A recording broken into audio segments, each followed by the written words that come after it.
Okay, we're going to build our stuffing, and what our stuffing is, we're going to take our sautéed vegetables that we sautéed earlier, and we're going to dump those right in. I add a little bit of garlic to it, and I roasted the garlic a little bit, because I like kind of a roasted garlic flavor, and what we mean by roasting is just let the garlic sit there till it caramelizes, just a tad, not too much, or it gets bitter. The other thing we're going to do is sage, and with sage you want to make sure you're adding quite a bit. So I'm going to go ahead and add about a half a tablespoon in here.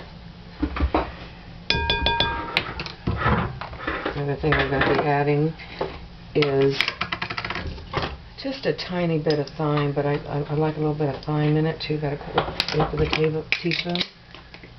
Definitely want salt and pepper.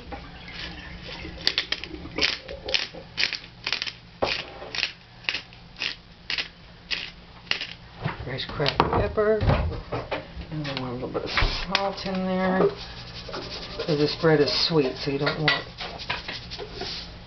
sweet in your stuffing. And the other thing you're going to add are a couple of eggs.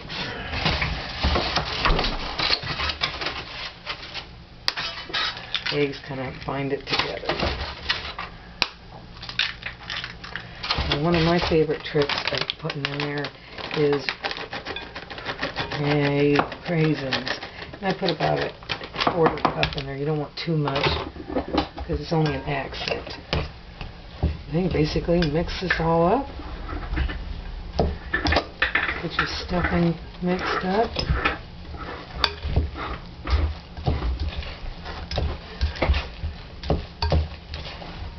And then we're going to take our lovely bird,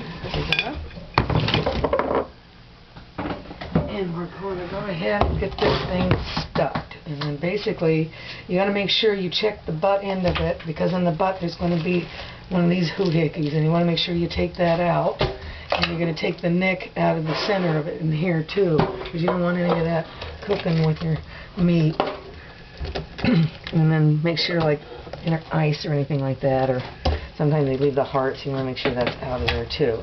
Basically, you're going to grab your stuffing and gently, loosely fill the cavity. You don't want to cram it in there, or you have like hard stuffing. It's like gross. So you just loosely fill it.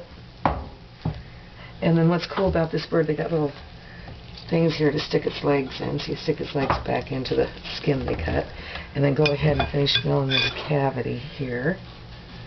And then one of my favorite things to do is I go ahead and I flip it around and I fill the butt end of it too. And I fill this cavity here.